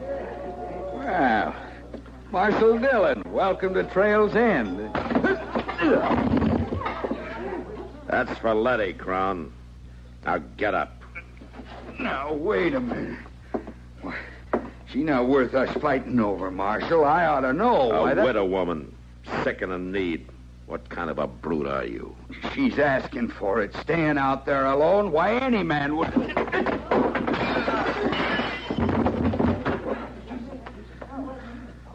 If anybody cares, he needs a doctor. Bad.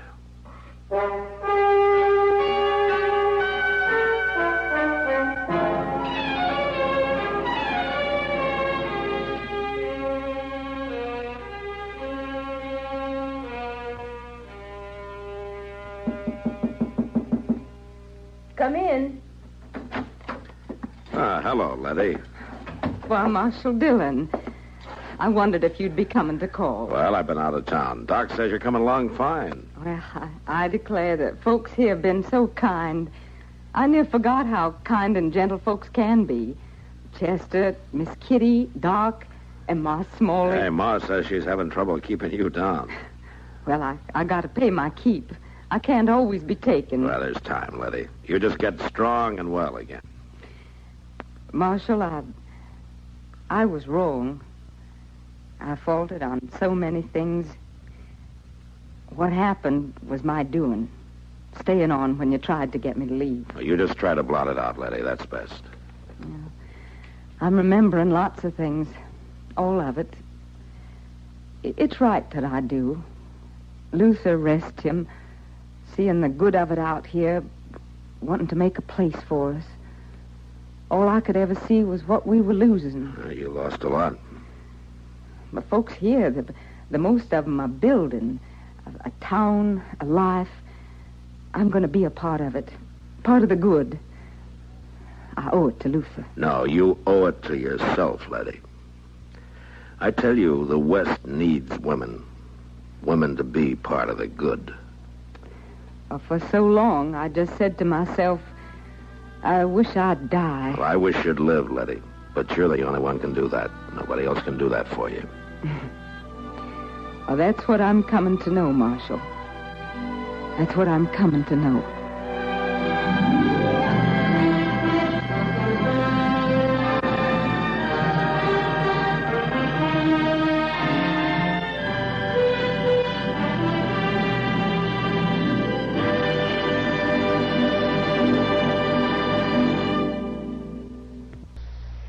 Next time you refresh, enjoy a frosty, ice-cold Pepsi-Cola. Sociability, Charlie. All right, Kay, how's this? Pepsi is light, refreshes without filling. You like to refresh? Have a Pepsi right now. Well, offer it to everybody, Charlie. I will. Enjoy Pepsi at the fountain. It's delicious at home, too. Have one at lunch or with a snack. Charlie. At the beach or at dinner. Wherever you go, wherever you're thirsty, Pepsi is there. It's here, too, in our Be Sociable song. Be sociable, look smart, keep up to date with Pepsi. Drink light, refreshing Pepsi. Stay young and fair, get an air. Be sociable, have a Pepsi. For the weekend, have plenty of Pepsi around.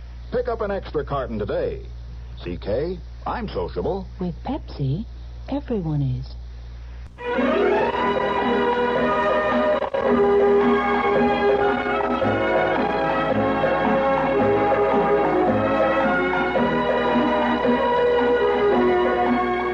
Gunsmoke. Produced and directed in Hollywood by Norman Macdonald, stars William Conrad as Matt Dillon, U.S. Marshal. The story was specially written for Gunsmoke by Kathleen Height, with editorial supervision by John Meston. Featured in the cast were Virginia Christine and Vic Perrin. Parley Bear is Chester, Howard McNear is Doc, and Georgia Ellis is Kitty. This is George Walsh inviting you to join us again next week when CBS Radio presents another story on Gunsmoke. Latest news follows, then Mitch Miller on the CBS Radio Network. KNX, AM and FM, CBS Radio in Los Angeles. Washington, D.C., the city of the fox, the needle, and the punch.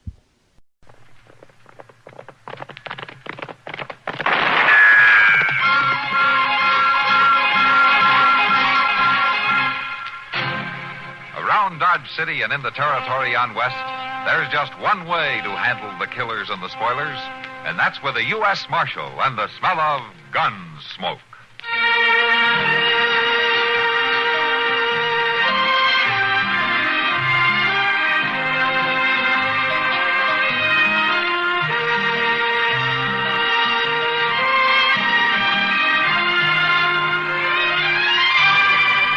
Gunsmoke, starring William Conrad. The story of the violence that moved west with young America. And the story of a man who moved with it. I'm that man. Matt Dillon, United States Marshal. The first man they look for and the last they want to meet. It's a chancy job, and it makes a man watchful. And a little lonely.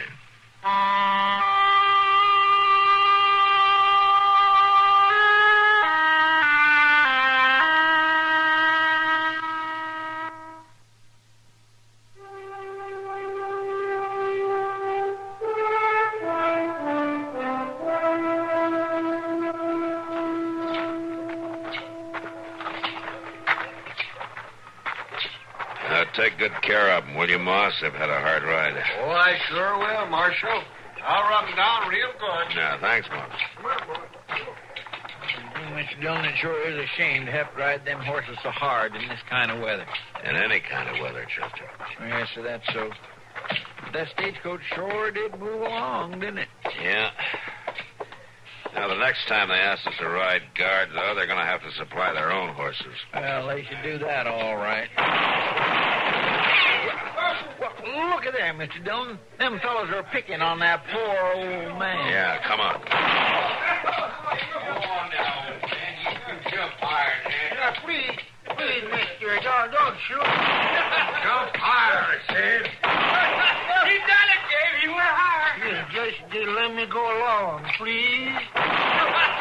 Higher. You got him going like a grasshopper, Dave. Shoot again. Hold on there. Put away that gun. It's a marshal, Jabe. It ain't none of his affair. Come on, old man. When I shoot, you jump. You put that gun down or I'll take it. Don't you try it, Marshal. I warned you. Give it to me. You made it go off, grabbing it like that. Mr. Dillon, look. Bird. The bird's been hit. You made me shoot my own brother. Guns aren't meant for games. You say to him, Chester. I certainly am beholden to you, Marshal. I certainly am. Are you hurt? No, I'm all right. All right. You better go on, then. You better find a place to sleep it on, huh? Yeah, sure, Marshal. I'm beholden to you. Beholden. How is he, Chester? Oh, I don't think he's hurt bad, Mr. Dillon. That bullet just winged him some. It's bad, Marshal. Nobody shoots my brother for free. What's your name? Jabe Leach. That shot's going to cost you, Marshal. You shot him yourself. It was an accident. The gun went off when you grabbed for it. You're the one done it. It's going to cost you good. Well, it ain't all that bad, Jabe. Ain't nothing to get riled up, Bert.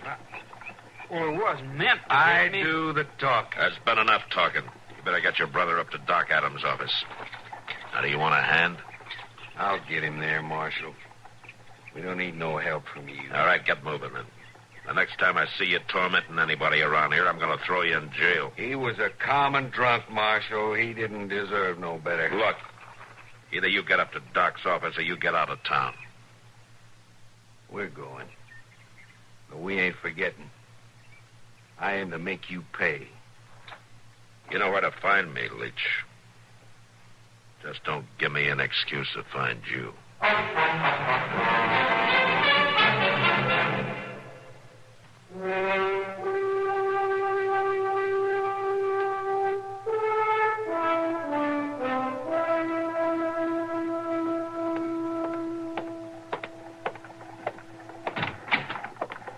Oh, hello, Doc. Hello, Matt.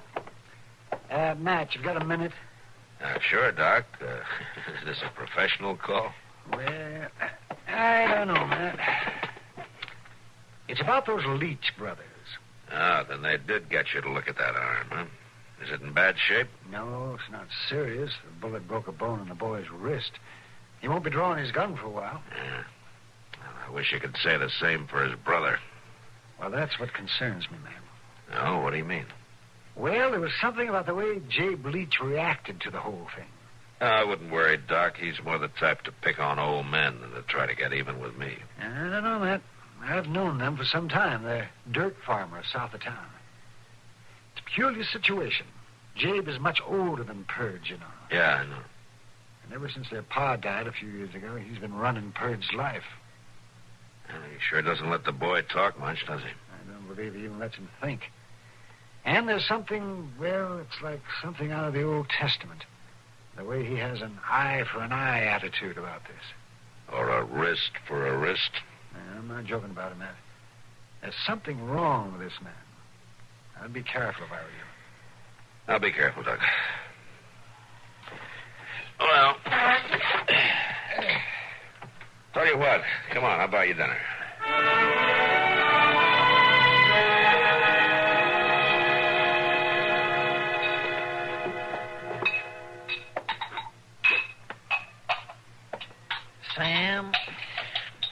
Sam, will you please put down them glasses and listen to me? It says right here, pay the bearer on demand. The war is over, Chester. That bill ain't worth nothing. That's just it. You can see it right here. Now, look. Look, it says here to pay 6 months after the war is over. Well, it's been 6 months and a deal more. I don't care. You can't pass that money in here. Well, of course I can if you won't take it, but it says right here... Chester, you're talking foolish. I'm reading right straight off the bill, Sam, right off... Oh, Miss Kitty. Oh, Chester. You boys having an argument? He's trying to get me to take a Confederate bill. Chester, I'm surprised at you. Trying to pass worthless money. Now, I know, Miss Kitty, but I figure if we just started using it again, we could make it worth something. Well, what happened? Did you find a trunk full of it? Well, no, it wasn't that exactly. Well, how did you get it, Chester? Well, Miss Kitty, you recollect that drummer that come through here a couple of days ago? One selling that double-strength liver cure? I must have missed him. Well, I bought the bills off of him. You bought Confederate money? Well, yes. This fella said it was a certain thing. It would be worth something again if we could just get it back in circulation. And that's what you were just trying to do? Well, yes, ma'am, Miss Kitty, I was. Chester, I swear, I don't know how... Your name Chester? Chester Proudfoot, yes. You a friend of the Marshal? Well, sure I am. Well, he wants to see you. Mr. Dillon wants to see me? Yeah, he sent me. He had to ride out to Crow Corners, wants you to meet him there. Well, sure. I'll get right on out. I guess something come up real suddenly. Yeah. Well, goodbye, Miss Kitty. I'll see you some other time. Yeah, sure. Chester. Yes, Miss Kitty? Don't let Matt sell you anything. Now, Miss Kitty.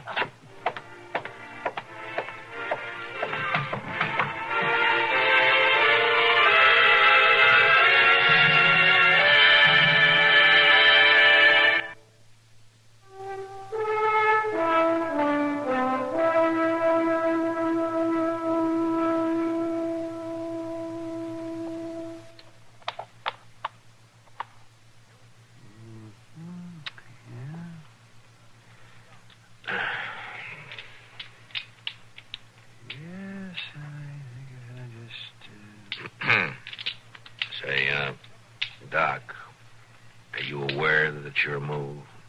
Yes. Don't you hear me, Matt?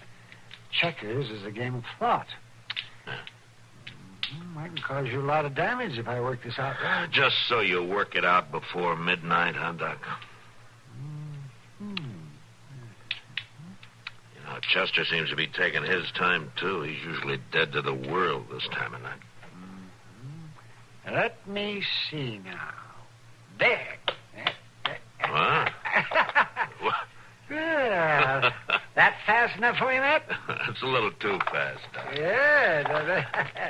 Oh, so what were you saying about Chester? No, just that he's not in yet. He went down to the Long Branch for a beer early this afternoon. I haven't seen him since. Oh, he must have found some willing listeners to his story. Yeah.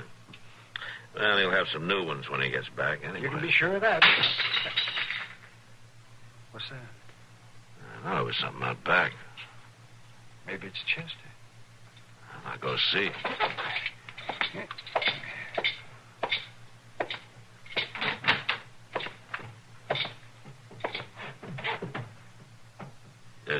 That you, Chester?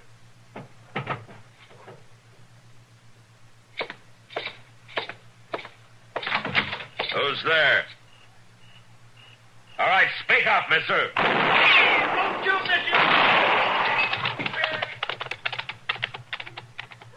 Chester? Chester! Where are you?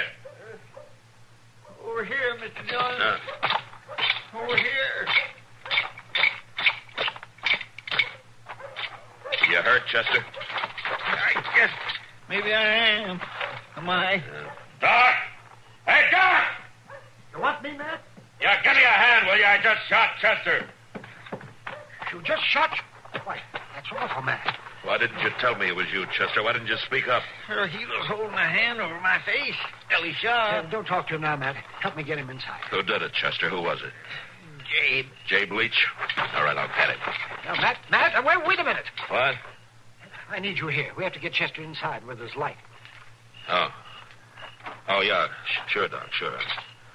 It's going off half-cocked, I guess. I don't blame you. Oh, Mr. Dillon, I sure am sorry to make you all this trouble. Now, don't you worry, Chester. Doc will fix you up. Oh, I ain't worried, Mr. Dillon. I know you'll take care of me. Yeah. You're not the only one I'll take care of. All right, Doc, let's get him inside. Easy.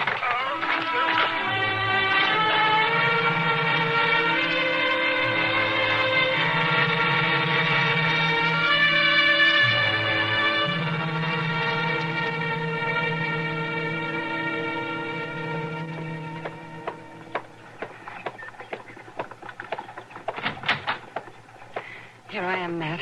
I came as soon as I could. Sorry to get you up so early, Kitty. It doesn't matter. How's Chester?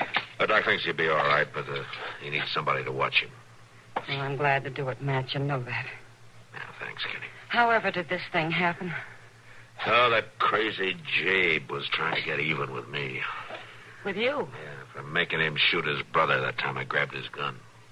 So he fixed it so you'd shoot Chester? Yeah. Kidnapped him, brought him around the back, fired a shot at me over Chester's shoulder, and then he rode off.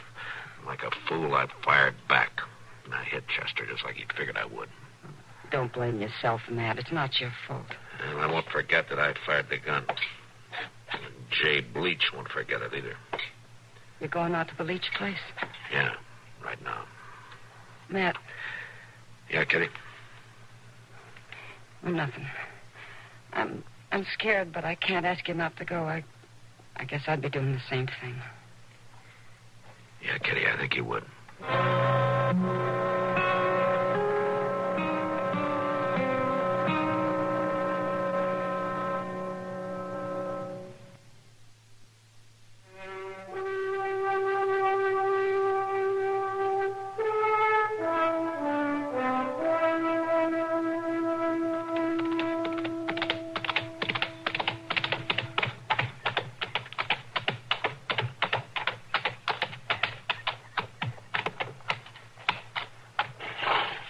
Hey, Leach. Jabe Leach.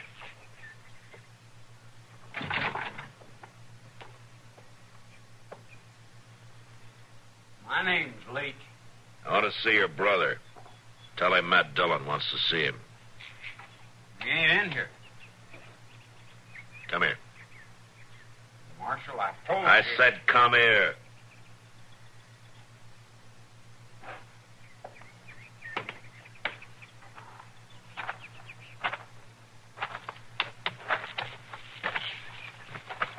I ain't even got a gun, Marshal.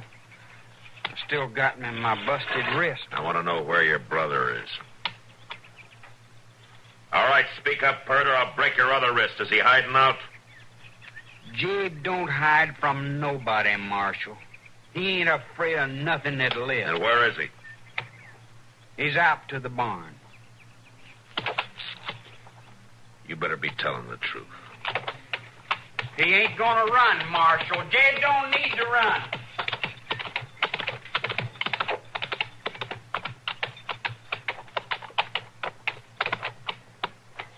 Leach? Jabe Leach. I want to see you. Oh, Marshal. Well, now, I sure am surprised you'd ride all the way out here. You know why I'm here. Now, you wouldn't come all this way just to talk about somebody getting shot accidental like, would you? I'm not going to do much talking. Why, you wouldn't shoot an unarmed man now, would you, Marshal? I'm leaving my gun on my saddle.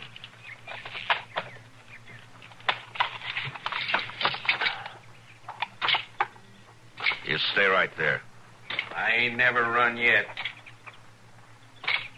You know you ain't got no case, Marshal. It'll do. Guns ain't for games. Them's your own words. When they go off, they can hurt anybody. I know how you feel, Marshal. You don't know how any decent man feels, Leach. What I did was an accident, and you know it. What you did was some different. You let go of me, Marshal. Sure.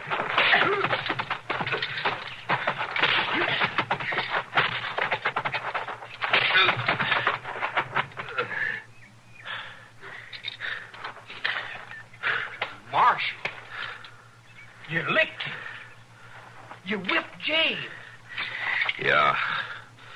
I licked him. I ain't never seen nobody whip Jabe before. That was about time. You've been standing there with that carbine all this time? Yeah, Marshal. And I'm a real good shot left-handed. Oh, don't you get any ideas? Oh, no, Marshal. I could have shot you any time. Shoot him. Shoot him, Bert. I ain't going to, Jabe. Now, you do what I say. Nope. I don't reckon I will. What are you talking about? I ain't never seen you lick, Jabe. I didn't ever think you could be licked. I can still whip you. Not anymore, you can't. And you know something else? I ain't going to stay here no more, Jabe. I don't have to now. You ain't going nowhere. You can't go nowhere. Yes, he can, Leach. I'm going to see to it that he can. Can I ride in with you, Marshal? Yeah. Yeah, sure, Bert. Marshal. Yeah? I guess it ain't right to go around hounding folks and hurting them when they can't fight back, is it? Well, that's something to learn, Bert. And you'll have a chance to learn a lot more. All right, come on.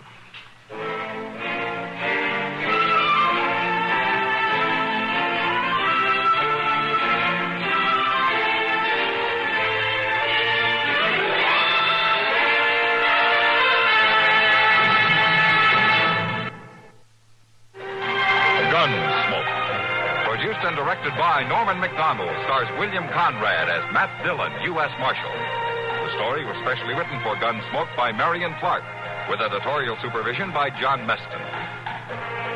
Join us again next week for another story on Gunsmoke. Get the complete news first on the CBS Radio Network.